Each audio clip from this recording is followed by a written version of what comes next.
स्वागत है आप सभी का सुपर एग्जाम अड्डा पे। मैं राजीव। विश्व भूगोल के पूर्वावलोकन का ये बेटा पहली सीरीज है, पहला वीडियो आपको मिल रहा है। जो पूर्वावलोकन है आपका यूपीपीसीएस, पीसीएस या आरओ सभी एग्जामों के लिए जितने भी प्रश्न उसमें आए हुए हैं मैं उनको आपको डिस्क्रिप्टिव उत्तर दूंगा और उनको समझाऊंगा। और जो ऑफलाइन क्लास में आपकी जो क्लास है ऑफलाइन, उसमें आपने क्या किया, खगोलिकी को पूरा पढ़ लिया है। खगोलिकी का पूरा पार्ट वहां पे मैंने समाप्त कर दिया है, इसलिए इसको आपको प्रैक्टिस वीडियो में रहेगा, वहां आप ऑफलाइन करके यहाँ ऑनलाइन आपको प्रैक्टिस करवा दूंगा। जैसे बेटा मेरा पहला प्रश्न यहाँ पे क्या है, ध्यान से तुम देखो। पहला प्रश्न बेटा कह रहा है कि महाविस्फोट सिद्धांत किससे संबंधित है।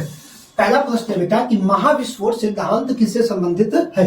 ब्रह्मांड महाद्वीपीय विस्थापन से, महाद्वीपीय विस्थापन से महाद्वीपीय सिद्धांत संबंधित है। दूसरा ब्रह्मांड की उत्पत्ति से, हिमालय की उत्पत्ति से या ज्वालामुखियों के विस्फोट से। तो आपको पता है कि वही महाविस्फोट सिद्धांत जिसे तुम कहते हो बेटा बिग बैंग। कौन सा सिद्धांत कहते हो? बिग बैंग सिद्धांत कहते हो, जिसका प्रतिपादन किसने किया था? जिसका प्रतिपादन बेटा जॉर्ज लेमेत्रे ने किया था। किसने किया था? जॉर्ज लेमेत्रे ने किया था। जॉर्ज लेमेत्रे कहाँ के निवासी थे? क्वेश्चन आता है छोटे एग्जाम में। जॉर्ज लेमेत्रे बेल्जियम के निवासी थे। कहाँ के? बेल्जियम के निवासी हो जाएंगे बेटा जॉर्ज लेमेत्रे। ठीक है, बेल्जियम के निवासी थे। अब एक प्रश्न इस पे और आता है, बहुत इंपॉर्टेंट प्रश्न आएगा कि जॉर्ज लेमेत्रे की महाविस्फोट थ्योरी या बिग बैंग थ्योरी को विस्तृत रूप किसने दिया या किसने उसको लोगों को समझाया? तो बेटा 1967 में इस सिद्धांत को बेटा, किस सिद्धांत को? महाद्वीपीय सिद्धांत का प्रतिपादन किसने किया, किसने उसको विस्तृत रूप दिया?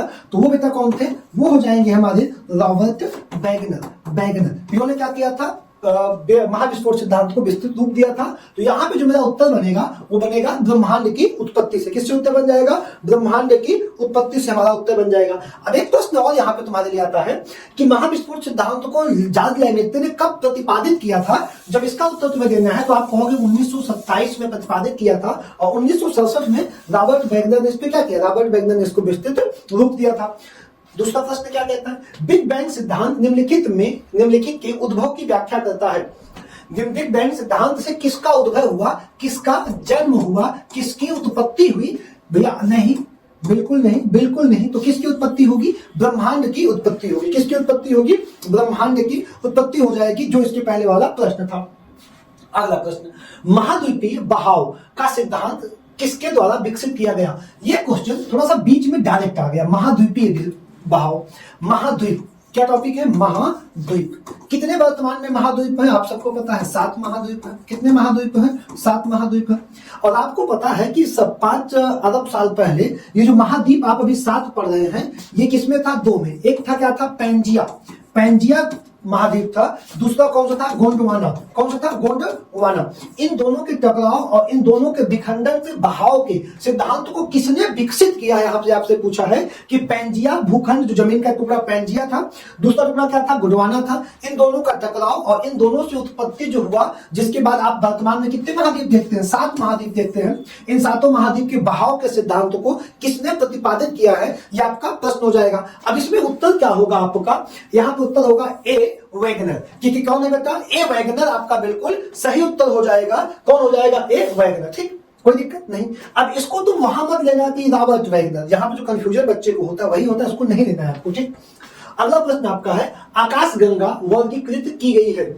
आकाश गंगा, ठीक, जैसे अगर मैं आपसे सामान्य भाषा में विश्व भूगोल में पढ़ाने आया हूं, विश्व भूगोल में ऑफलाइन क्लास पढ़ा रहा हूं, आप सबको पता है, जो 15 में पढ़ रहे हैं। ठीक है, एक ही बार जीएस पढ़ा रहा हूं। अगर आपको आकाश गंगा पढ़नी है, विश्व भूगोल पढ़ना है, तो मैं कहता हूं कि सबसे सामान्य अध्ययन का सबसे आसान सा विषय खगोल की है। आकाश मतलब विश्व भूगोल। जैसे क्या, देखो ध्यान से, सबसे पहला जो मैं तुमसे बात करूंगा वो कहूंगा ब्रह्मांड की उत्पत्ति। किसकी उत्पत्ति?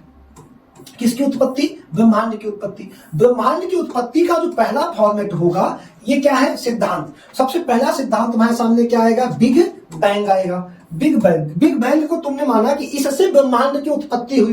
किससे माना? इससे, बिग बैंग से। पहला पॉइंट क्लियर करो। इसके बाद जो सेकंड पॉइंट होगा, जिस बिग बैंग से ब्रह्मांड की उत्पत्ति हुई, इसमें किसका जन्म हुआ? आकाश गंगाओं का। कितनी आकाश गंगाएं? असंख्य आकाश गंगाएं। कितनी आकाश गंगाएं? असंख्य असंख्य आकाश गंगाएं, ठीक, असंख्य आकाश गंगाएं। कितनी? असंख्य आकाश गंगाएं। इन्हीं आकाश गंगाओं पे तुम बात करोगे तारों की। किसकी बात करोगे? तारों की। ये आकाश गंगाओं का वर्गीकरण किसमें? सर्पिलाकार गैलेक्सी में, विद्युत गैलेक्सी में, अनियमित गैलेक्सी में या गोलाकार गैलेक्सी में? तुमको क्या बताना है? आकाश गंगाओं का आकार कैसा है? तुम कहोगे सर्पिलाकार गैलेक्सी, सर्पिलाकार। ये दिमाग में बात हमेशा बच्चों के घूमती है, और वो क्यों घूमती है? आकाश गंगा सर्पिलाकार कैसी है, या इसका आकार सर्पिलाकार कैसे दिखता है? तुमने कभी सौरमंडल का 6, 7, 8 या नेट पे कभी फोटो देखी है ना? कैसे फोटो दिखती है? जब आप सौरमंडल की फोटो देखते हो मेरे प्यारे भाई, तो आप देखते हो कि एक सूर्य है, सूर्य के किनारे एक ग्रह है बुध, बुध के बगल एक ग्रह है शुक्र, शुक्र ग्रह बगल एक ग्रह है पृथ्वी, पृथ्वी बगल एक ग्रह है मंगल। तो आपको देखते हो कि जालनुमा है, गोला है, 1, 2, 3, 4, 5, 6, 7, 8 सेट लगा हुआ है। आपने ऐसा देख लिया किताब में। लेकिन अगर आप आकाश गंगा को दूर से देखोगे तो सूर्य मध्य में, उसके कुछ नीचे झुका हुआ बुध, कुछ उठा हुआ शुक्र, पृथ्वी झुकी हुई नीचे, ऊपर ऊपर। तो जो ग्रहों का क्रम जब हम दूर, ये चारों तरफ घूम रहे हैं नो डाउट, लेकिन जो इनके ऊपर नीचे का क्रम होता है, इसे क्या कहते हैं? इस आकाश गंगाओं का आकार कैसा? सर्पिलाकार। कैसा आकार है बेटा? सर्पिलाकार। यहाँ हमारा उत्तर हो जाएगा। तो ब्रह्मांड की उत्पत्ति बिग बैंग से, बिग बैंग से किसका जन्म हुआ? आकाश गंगा का। कितनी आकाश गंगाएं हैं? असंख्य। कितनी है? असंख्य। अब वहीं पे आकाश गंगाओं में तारे हो जाएंगे, आगे बात कर रहा हूं। अगला प्रश्न देखते हैं क्या है। हमारी आकाश गंगा के केंद्र की परिक्रमा करने में सूर्य को कितना समय लगता है? पहले तो ये बताओ, हमारी आकाश गंगा के केंद्र को कहते क्या है? तो हमारी आकाश गंगा के केंद्र को बल्ज कहते हैं। क्या कहते हैं? बल्ज कहते हैं। अब परिक्रमा करने में सूर्य को कितना समय लगता है? सूर्य को समय लगता है 25 करोड़ वर्ष, जिसे कहा जाता है एक ब्रह्मांड वर्ष। एक क्या कहा जाता है? एक ब्रह्मांड वर्ष कहा जाता है। 25 करोड़ वर्ष को एक ब्रह्मांड वर्ष। जो हमारी आकाश गंगा है, जिसका क्या नाम है? जिसका नाम है मंदाकिनी। जिसका प्रमुख कौन है? सूर्य। इसका प्रमुख कौन है? सूर्य इसका प्रमुख है। अब सूर्य के चारों ओर सभी ग्रह घूम रहे हैं, और ये पूरा सर्कल घूमने में, पूरे बल्ज को घूमने में कितना समय लगा रहा है? 25 करोड़ वर्ष लगा रहा है। ठीक है, 25 करोड़ वर्ष लगा रहा है। ठीक। अगला, तारे का रंग सूचक है। तारे का रंग, तारों पे मैंने कहा तो रील आपको जरूर दी हुई है, तारों के रंग पे विशेष बात है। देखो बेटा, प्रत्येक आकाश गंगा का जन्म कैसे हुआ? बिग बैंग से, बिग बैंग से। और इसी धमाके में जो जलते रहे वो सब क्या बने? तारे बने। क्या बने बेटा? तारे बने। जिनके पास जो प्रक्रिया में जलते रहेगा वो सब तारे बने, और जो ठंडे हो गए बिग बैंग में, जो आवरण के रूप में, वो सब ग्रह, उपग्रह, उल्का पिंड, क्षुद्र पिंड, अन्य पिंड बन गए, तारे बन गए। तारों में क्या होता है? तारों का भोजन है बेटा हाइड्रोजन। क्या भोजन है? हाइड्रोजन। जिस तारे के पास भोजन की मात्रा जितनी ज्यादा है, उसमें रंग उतना अच्छा। जैसे तुम घर में सिलेंडर लाते हो, नया सिलेंडर एकदम नीले रंग की जलता है, धीरे धीरे सिलेंडर लाल हो जाएगा, और जब लाल होगा तो आप कहेंगे गैस खत्म होने वाली है। मतलब जो तारों का रंग होगा, प्राथमिक रंग होता है नीला। नीला के बाद तारे जब अपने युवा अवस्था, जवानी की अवस्था में आते हैं, तो सफेद होंगे, पीला होंगे, जवानी की अवस्था है, और अंतिम अवस्था होती है लाल। तो जब नीली गैस जलेगी तो उसमें ताप ज्यादा रहेगा, उसकी आयु ज्यादा रहेगी। ठीक। जब लाल गैस जलेगी तो उसकी आयु कम रहेगी, उसका ताप कम रहेगा, ज्यादा समय लगेगा गर्म होने में गैस के। सोच लो। तो अब तारों का रंग क्या बताता है? तारों का रंग दूरी से, पृथ्वी की दूरी, जो उसका ताप और उसकी उम्र, ये दोनों क्या सूचक है? तारों के रंग की। सबसे ज्यादा एज किस तारे में होता है? नीले तारे में। सबसे कम रंग किस तारे में होता है? लाल रंग। अब यहाँ पे आप जरूर पढ़े होंगे चंद्रशेखर सीमा या ब्लैक होल, वामन तारा, श्वेत वामन। जब तारा मृत होता है, उसका द्रव्यमान सूर्य से ज्यादा है तो ब्लैक होल में कन्वर्ट होगा। या फिर चंद्रशेखर सीमा को पढ़ेंगे। एस चंद्रशेखर एक भारतीय मूल के अमेरिकी वैज्ञानिक, जिन्होंने तारों पे सबसे ज्यादा अध्ययन किया, और उनके एक क्वेश्चन भी आता है एस चंद्रशेखर के, उसमें अभी क्वेश्चन मिल जाएगा। तो यहाँ पे जो प्रश्न आपका तारों का रंग है, उसका उत्तर क्या होगा? उसके ताप और उसकी एज को तारा बताएगा। ये प्रश्न पहले तो जो है बड़े लेवल के एग्जामों में आता था, लेकिन वर्तमान में यह प्रश्न क्या हो गया? बहुत छोटे एग्जामों में भी आने लगा है। यहाँ पे बेटा एक पॉइंट होगा, जैसे कभी कभी क्वेश्चन आता है कि सर नीले तारे का ताप कितना होता है, या लाल तारे का ताप कितना होता है? तो 50,000 केल्विन नीले तारे का ताप होता है, और जबकि 10,000 केल्विन लाल तारे का ताप होगा। अब तारा टूटेगा, उसके आगे के प्रश्न आपको जरूर मिलेंगे। पहला देखते हैं, वह सीमा जिसके बाहर तारे आंतरिक मृत्यु से ग्रसित होते हैं, वह क्या कहलाती है? वह सीमा जिसके बाहर तारे आंतरिक मृत्यु से ग्रसित होते हैं, वह क्या कहलाती है? चंद्रशेखर सीमा, एडगटन सीमा, हायल सीमा या फाउल सीमा। तो वह तार सीमा जिसके बाहर तारे अपनी आंतरिक मृत्यु से ग्रसित होते हैं, उसको कहा जाता है चंद्रशेखर सीमा। क्या कहा जाता है? चंद्रशेखर सीमा। चंद्रशेखर सुब्रमण्यम चंद्रशेखर ने, जो अमेरिकी भारतीय मूल के अमेरिकी वैज्ञानिक थे, इन्होंने 1931 में सौर द्रव्यमान की थ्योरी को विकसित किया और उन्होंने क्या किया? इसे क्या कहा जाता है? चंद्रशेखर सीमा कहा जाता है। अगला प्रश्न आओ देख लो। अगला प्रश्न कहता है श्याम वीवर क्या होता है? श्याम वीवर क्या होता है? इसी का एक नाम है ब्लैक होल क्या होता है? क्या होता है? ब्लैक होल क्या होता है? एस चंद्रशेखर साहब ने 1931 में जो अपनी सौर द्रव्यमान की थ्योरी को प्रस्तुत किया कि वो तारे जो सूर्य के द्रव्यमान से ज्यादा होते हैं या जिनका मान 1.44 सौर द्रव्यमान से अधिक होता है, जब वो टूट के जब उनकी मृत्यु होती है तो वह वे तारे या तो न्यूट्रॉन तारे में या श्याम वीवर में या किस्ट वीवर में ब्लैक होल में कन्वर्ट हो जाते हैं। ब्लैक होल सिमटा हुआ तारे का एक समूह होता है। तो यहां पे तुम क्या लगा दोगे? ऑप्शन डी टिक कर दोगे बेटा। ऑप्शन डी सिमट गया तारा, ऑप्शन डी बिल्कुल सही उत्तर तुम्हारा हो जाएगा। अगला प्रश्न क्या है? तारों के कारण घटित आकाशीय परिघटना कौन सी है? ओजोन छिद्र। तुम्हें कॉमन सा प्रश्न है, 97 का प्रश्न है, कुछ भी लोड नहीं लेना है तुमको, कोई मतलब नहीं तारों का। इंद्रधनुष में तारों का बेटा कोई मतलब नहीं, भौतिक विज्ञान जरूर पढ़े होंगे इस टॉपिक को। कृष्ण वीवर या धूमकेतु, तो धूमकेतु पे भी तारे का कोई मतलब नहीं है, लेकिन तारों के कारण घटने वाली घटना ब्लैक होल होती है, जिसे हिंदी में क्या दिया गया है? कृष्ण वीवर दिया गया है। क्या दिया गया है? कृष्ण वीवर दिया गया है। ठीक है। अगला जो बेटा हमारा प्रश्न होगा, कृष्ण छिद्र सिद्धांत को किसने प्रतिपादित किया था? कृष्ण छिद्र, ब्लैक होल, श्याम वीवर, इन सभी तारों के सिद्धांत को किसने प्रतिपादित किया था? तुमको बताना है। एस चंद्रशेखर ने किया था। ठीक है, किसने किया था? एस चंद्रशेखर ने किया था। अगला हमारा प्रश्न होगा कि ब्लैक होल की जानकारी सर्वप्रथम किसने दी थी? सेम प्रश्न बार बार कम से कम 3 से 4 बार कन्वर्ट हो रहा है, रिपीट हो रहा है। याद है क्या? एस चंद्रशेखर ने कब दी थी? 1931 में दी थी। अगला प्रश्न है, ब्लैक होल अंतरिक्ष में एक पिंड है जो किसी भी प्रकार के विकिरण को बाहर नहीं आने देता, इस गुण का कारण क्या है? ठीक। अब यहां तुमसे कह रहा है कि ब्लैक होल क्या है कि जिससे उससे कोई भी कहा जाता है कि ब्लैक होल का घनत्व या गुरुत्वाकर्षण क्या ज्यादा है? घनत्व इतना उच्च है कि उससे प्रकाश की किरण भी पार नहीं कर सकती। क्या ज्यादा होता है? घनत्व। वही तुमसे पूछ रहा है उसका आकार छोटा है, इस कारण नहीं पार हो पाती। उच्च का उच्च घनत्व, बहुत उच्च घनत्व, या बहुत बड़ा आकार, या बहुत अल्प घनत्व। तो यहाँ पे तुमको अल्प घनत्व की गलती नहीं करनी है कि तुम घनत्व पढ़ ली जल्दी जल्दी में, उसको नहीं। क्या करना होता है? बहुत उच्च घनत्व के कारण उससे कोई भी चीज, कोई भी विकिरण पार नहीं कर सकती है। अगला जो प्रश्न होगा हमारा, सुपरनोवा क्या है? एक ग्रहिका, एक पुच्छर तारा, एक ब्लैक होल, एक मृत प्रायः तारा है। तो आपको बताना है कि सुपरनोवा क्या है। बेटा सुपरनोवा एक तारा है जो क्या हो चुका है? मृत हो चुका है। तो एक मृत तारा को क्या कहा गया है? उसका एक नाम है सुपरनोवा। सुपरनोवा विस्फोट भी तारों में बेटा होता है, जो व्यक्तिगत थ्योरी आपको बताई गई है। यहाँ पे जब थ्योरी क्लास लूंगा तो जरूर पढ़ाऊंगा। ठीक, चलिए आगे चलते अपने अगले क्वेश्चन पे। हमारे अंतरिक्ष में कितने तारामंडल है? AIU के अनुसार हमारे अंतरिक्ष में, ठीक है, कितने तारामंडल है? 88। ये सबको पता होगा, बहुत बेसिक सा प्रश्न है ये। 88 तारामंडल है। निम्नलिखित में से कौन सी खगोलीय वस्तु नहीं है? पल्सर, भंगु तारा, कृष्ण मास्टर या क्वासर, कौन सी खगोलीय वस्तु नहीं है? तो पल्सर खगोलीय तारा है, जिसमें न्यूट्रॉन तारों का एक नाम पल्सर होता है। भंगु तारा भी तारा है, क्वासर भी खगोलीय वस्तु है, लेकिन कृष्ण मास्टर किसी प्रकार की कोई खगोलीय वस्तु नहीं है। इसका खगोलीय से कोई मतलब नहीं होगा। ठीक, चलते हैं अगले प्रश्न पे। निम्नलिखित में से कौन अंतरिक्ष में नहीं पाया जाता है? पल्सर पाया जाता है, ब्रिस्टल स्टार, ब्लैक होल या क्वासर। तो यहाँ पे आपका क्या हो जाएगा? इसके जस्ट पहले प्रश्न में ये भी था, ये भी था, ये भी था, तो ब्रिस्टल स्टार नहीं पाया जाएगा। ऑप्शन बी आपका बिल्कुल सही उत्तर होगा। एक निश्चित आकृति में व्यवस्थित तारों के समूह क्या कहलाता है? एक निश्चित आकृति में व्यवस्थित तारों का समूह क्या कहलाता है? आप गर्मी शुरू हो रही है और आप एक इस प्रकार की आकृति आकाश में हमेशा देखते हैं। ये क्या है? तारों का एक समूह है, जिसे तुम क्या कहते हो? सप्तऋषि कहते हो। और उन्हें क्या कहा जाता है? उन्हें कहा जाता है बेटा नक्षत्र। क्या कहा जाता है? ऑप्शन बी आपका बिल्कुल सही क्वेश्चन हो, आंसर होगा। क्या कहा जाता है? नक्षत्र कहा जाता है। ठीक, अगला जो मेरा प्रश्न होगा, हब्बल अंतरिक्ष टेलीस्कोप ने पहली बार एक दूरस्थ तारे की सतह की छाया भेजी, उस तारे का क्या नाम था?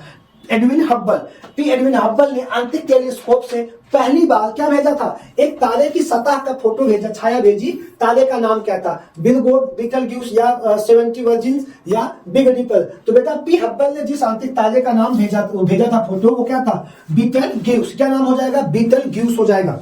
अगला जो मेरा प्रश्न है वो है, निम्नलिखित कथनों पे ध्यान दीजिए। पृथ्वी और सूर्य के बीच स्थित अंतरिक्ष यान में बैठे व्यक्ति को दिखाई पड़ेगा। पृथ्वी और सूर्य के बीचों बीच स्थित अंतरिक्ष यान में व्यक्ति दिखाई देगा। ठीक है, आकाश का रंग काला दिखाई देगा, बिल्कुल सही लाइन है। तारे टिमटिमाते नहीं दिखाई देंगे, बिल्कुल सही लाइन है। अंतरिक्ष के बाहर का ताप पृथ्वी के तल के ताप से कहीं अधिक है, बिल्कुल गलत लाइन है। ठीक, सूर्य, पृथ्वी, वायुमंडल, ठीक है, 32-3300 किलोमीटर का वायुमंडल तुम रख लो। ठीक, ये क्या है, निर्वात। निर्वात काला दिखाई देना। आकाश नीला क्यों दिखाई देता है, प्रकीर्णन के कारण। प्रकीर्णन कहाँ होगा, आयनमंडल में। तारे टिमटिमाते क्यों है, तो यहाँ पे आप आयनमंडल की घटना वायुमंडल से होगी। यहाँ पे ताप क्या होगा, बहुत कम होगा, ज्यादा नहीं होना है। तो निर्वात में अब आप हैं तो आपको आकाश कैसा दिखाई देगा, काला दिखाई देगा, क्योंकि वहां पे प्रकीर्णन नहीं होगा। निर्वात में आप हैं तो आपको तारे टिमटिमाते हुए नहीं दिखाई पड़ेंगे, और वहां तापमान क्या होगा, पृथ्वी से कम होगा। ये तीनों हो जाएगा, ये आपका क्या होगा, गलत हो जाएगा। तो कथन 1 और कथन 2 सही है। ऑप्शन बी आपका बिल्कुल सही उत्तर हो जाएगा, 1 और 2 सही कथन। ठीक है ना। अगला प्रश्न देख लो। अगला प्रश्न है, प्रकाश वर्ष किसकी इकाई है। प्रकाश वर्ष किसकी इकाई है। अब ये प्रश्न क्या है, समय की, दूरी की, चमकीलापन की, इनमें से कोई नहीं। अब यहाँ पे प्रकाश वर्ष, प्रकाश वर्ष कोई प्रकाश को नापने की इकाई नहीं है। प्रकाश वर्ष बेटा खगोल की दूरी नापने की, तारों की, जमीन की, सूर्य की दूरी मापने की इकाई क्या है, प्रकाश वर्ष। अब प्रकाश वर्ष की जो परिवो है बेटा, प्रकाश वर्ष का वो क्या है, 9.461 गुणे 10 की पावर 12। अब बेटा 10 की पावर तुम बदलते जाओ, 15, 10 की पावर 18। जब तुम 10 की पावर 12 किए तो किलोमीटर, 10 की पावर 15 किए तो मीटर, और 10 की पावर 18 कर दिए तो मिलीमीटर में क्या करेगा, बताएगा। क्या प्रकाश वर्ष क्या बताएगा, किसकी इकाई बेटा, दूरी की। किसकी इकाई, दूरी। परिभाषा क्या होती है, प्रकाश द्वारा 1 वर्ष में की दूरी बराबर प्रकाश वर्ष। अब अंतरिक्ष की दूरी किसमें नापी जाएगी, प्रकाश वर्ष में। तो क्या प्रकाश वर्ष सबसे बड़ी इकाई है, बिल्कुल नहीं। तो प्रकाश वर्ष से भी बड़ी इकाई एक है, पारसिक। ये भी क्या है, दूरी माप। प्रकाश वर्ष को मल्टीप्लाई 3 कर देंगे तो पारसिक आ जाता है ना। तो प्रकाश वर्ष किसकी इकाई, दूरी। पारसिक भी दूरी की इकाई है, ये बड़ी इकाई है। सबसे छोटी प्रकाश वर्ष, सबसे बड़ी पारसिक। ठीक, यहाँ पे किसकी इकाई लगा दोगे, दूरी की। ऑप्शन बी आपका बिल्कुल सही उत्तर हो जाएगा। तारों के मध्य दूरी ज्ञात करने की इकाई क्या है। तारों के मध्य दूरी ज्ञात करने की इकाई क्या है। अब यहाँ पे आपको चले आना सीधा प्रकाश वर्ष पे, और आपको कोई मतलब नहीं है, सीधा आप डी ऑप्शन को ठीक कर दो। तारों के मध्य दूरी नापेंगे आप कैसे।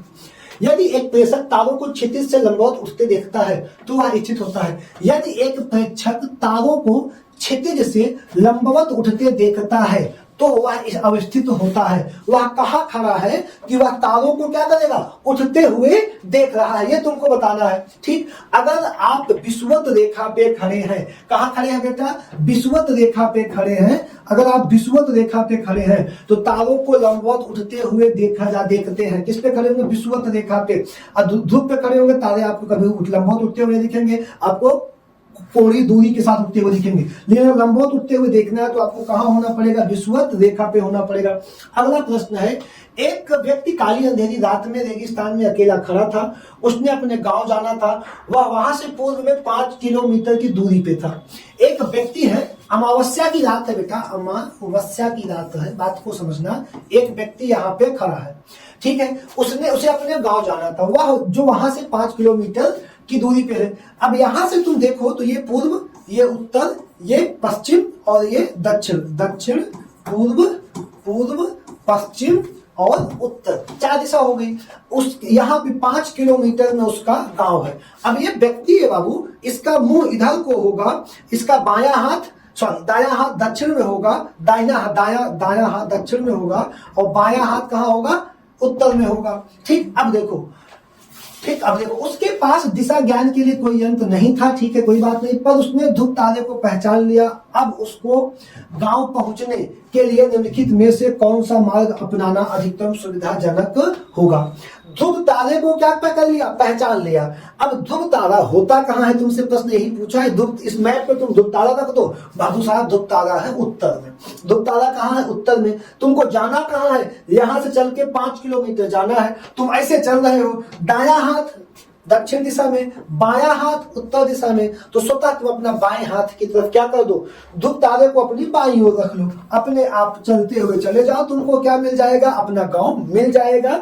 ये आप अभी फंसने के लिए, अगर आप फंसते हैं कहीं पे काम कर सकते हैं, ठीक। लेकिन सबसे टफ काम है ध्रुव तारा पहचानना। अगला प्रश्न क्या है, जिस तारामंडल के तारे ध्रुव तारे की ओर संकेत करते हैं। अब देखो, पहचान भी तुमको बता दिया, कैसी पहचान। अब मैं कह रहा हूं कि ये आकृति तो हम आपने देखी ही होगी यार ये वाली। अब ये किसको संकेत कर रहा है? ये सप्तऋषियों का तारामंडल है चमकते हुए। अगला प्रश्न है भैया कि निम्नलिखित में से कौन आंतरिक शब्दावली में से संबंधित नहीं है? अब आंतरिक शब्दावली में टेलीमीटरिंग आपका पहला हो गया, दूसरा हो गया सिस्लुनर भारहीनता बाइट। अब यहाँ पे अगर हम इसको समझें तो वही बिट बाइट केबी एमबी वाला गेम है मोबाइल के स्टोरेज में, तो बाइट जो है कहा है आंतरिक से कोई मतलब नहीं रखता, बाकी सब हो जाएंगे बेटा। अगला प्रश्न क्या है, कभी कभी समाचार पत्रों में इवेंट होराइजन सिंगुलैरिटी व स्ट्रिंग थ्योरी और स्टैंडर्ड मॉडल जैसे शब्द के संदर्भ में आते हैं। कभी आप अब तो थोड़ा सा जब आप नेशनल टीवी देखते हैं तो आपको ये चीजें कभी कभी दिखाई सुनने को मिलेगी। इवेंट होराइजन या सिंगुलैरिटी या स्ट्रिंग थियरी या स्टैंडर्ड मॉडल शब्द किस संदर्भ में आएंगे? ब्रह्मांड के प्रेक्षण और बोध के संबंध में आएंगे। सूर्य ग्रहण चंद्र ग्रहण के बिल्कुल नहीं। उपग्रहों के स्थापन बिल्कुल नहीं। तो आपको एक ही ऑप्शन बचेगा कि ब्रह्मांड के प्रक्षेपण और उसके बोध के लिए ब्रह्मांड की जानकारी, ब्रह्मांड के संबंधित शब्द क्या है? इवेंट होराइजन हो जाएगा, सिंगुलैरिटी हो जाएगी, स्ट्रिंग थियरी हो जाएगी। किससे संबंधित हो जाएगी? ब्रह्मांड से संबंधित हो जाएगी। अगला प्रश्न हमारा क्या है, निम्नलिखित में से कौन एक समय का प्राकृतिक इकाई नहीं है? निम्नलिखित में से कौन एक समय की प्राकृतिक इकाई नहीं है? अब समय का उष्णकटिबंधीय वर्ष, मानक समय, चंद्रमास या दिवस। अब देखो उष्णकटिबंधीय वर्ष ये भी बेटा समय की प्राकृतिक इकाई है, ठीक। चंद्रमास आपको पता है 14 दिन के चंद्रमास। दिवस घूर्णन के परिणाम क्या होगा? दिवस होगा। इसमें एक मानक समय प्राकृतिक इकाई नहीं है, यह हम लोगों द्वारा बनाई गई है। यह इकाई है लेकिन हम लोगों द्वारा बनाई गई, तो यह मानव निर्मित इकाई है, प्राकृतिक इकाई नहीं होगी। अगला प्रश्न क्या होगा, निम्नलिखित में से कौन सा सौरमंडल का भाग नहीं है? निम्नलिखित में से कौन सा सौरमंडल का भाग नहीं है? अब आप सबको पता है बेटा कि सौरमंडल में ग्रह होंगे, सूर्य एक तारा है, तो सबसे पहले आपका तारा होगा 100%। दूसरा ग्रह होंगे उसके चारों ओर, उपग्रह होंगे, क्षुद्र ग्रह होंगे, धूमकेतु होगा, उल्का पिंड होगा, कपूर बेल्ट होगा। निहारिका नहीं होगा, निहारिका सौरमंडल का नहीं होगा। ये सब हो जाएंगे। अगला प्रश्न हमारा क्या होगा, अगला प्रश्न, यह किसने सर्वप्रथम प्रतिपादित किया कि सूर्य हमारे सौरमंडल का केंद्र है और पृथ्वी उसकी परिक्रमा करती है? अब ये बड़ा विवादित मामला था। एक व्यक्ति थे अरस्तु, समय था 300 BC के आसपास, जब सिकंदर के गुरु थे। उन्होंने कहा, उन्होंने केंद्र सूर्य केंद्र की परिकल्पना दी कि पृथ्वी केंद्र की परिकल्पना दी अपने बुक में कि पृथ्वी कहाँ है? केंद्र में है। और हम तुम जैसे जो बचपना करते हैं यार, हमारी तरफ सूर्य घूम रहा है, चंद्रमा पृथ्वी बीच में है। लेकिन निकोलस कॉपरनिकस ने इस पर अवधारणा को बदला। उन्होंने सूर्य को केंद्र में अवधारणा को प्रतिपादित किया, जिसके बाद देश छोड़ के भाग गए थे क्योंकि उनको फांसी होने की आ गया था आदेश कि इन्होंने अरस्तु की बात को कैसे गलत काट दिया। तो यहाँ पे कौन हो जाएंगे बेटा? कॉपरनिकस हो जाएंगे, जिन्होंने बताया कि सूर्य केंद्र में है और सब उसकी पूरा सौरमंडल उसकी परिक्रमा कर रहा है। वैज्ञानिक जिन्होंने सर्वप्रथम यह खोज की कि पृथ्वी सूर्य, सेम प्रश्न है, कॉपरनिकस लगा के तुमको आगे बढ़ चलना है, कुछ खास नहीं होगा। किस वैज्ञानिक ने पहली बार कहा कि सूर्य के चारों ओर चक्कर लगाती है और पृथ्वी ब्रह्मांड के केंद्र बिंदु नहीं है? यही लाइन आपको फिर कॉपरनिकस पे लगा देना है। आपको बार बार प्रश्न रिपीट हुआ है, कॉपरनिकस पे लगाना है। अगला है, किसने सर्वप्रथम यह स्थापित किया कि सभी ग्रह सूर्य की परिक्रमा करते हैं? Nicolaus Copernicus. शायद हमको लगता है कि अब आप इसको कभी भूलने के मूड में रहेंगे ही। ठीक। अगला प्रश्न क्या है, हमारे सौर परिवार के संदर्भ में निम्नलिखित में से कौन सा कथन सही है?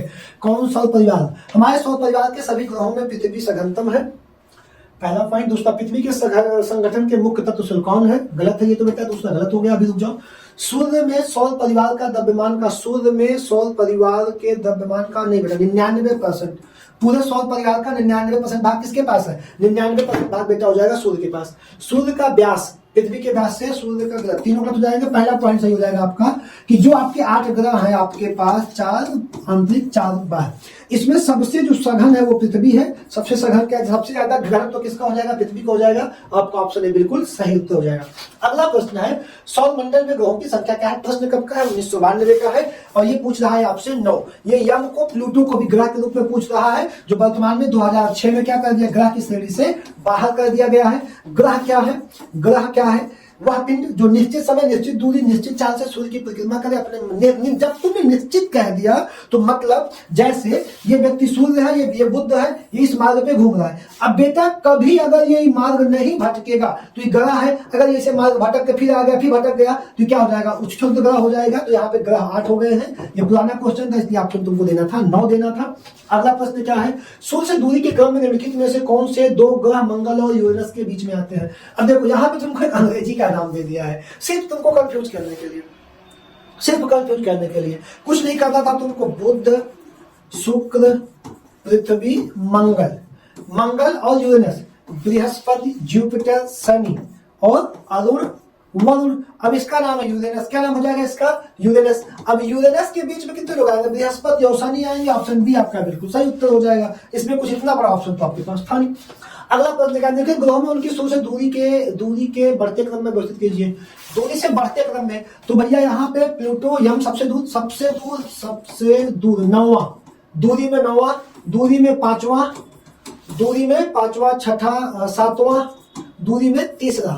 तो सबसे पहले क्या रखोगे, 2 रखोगे। 2 किसी 1 सेकंड का उत्तर था, तो पता है भी यहाँ पे 4 है, यहाँ पे 1 है, यहाँ पे 3, यहाँ पे 2 है, एक बार उत्तर हो जाएगा आपका बिना कुछ देखे। चेक भी कर सकते हो, 2, 3, बृहस्पति 5वां, 4 और 1 7वां। उत्तर चेक हो जाएगा आपका। क्या हो जाएगा, ऑप्शन ए आपका बिल्कुल। और 2 बार आया प्रश्न 2003 का, रिपीट भी हो सकता है आने वाले एग्जामों में।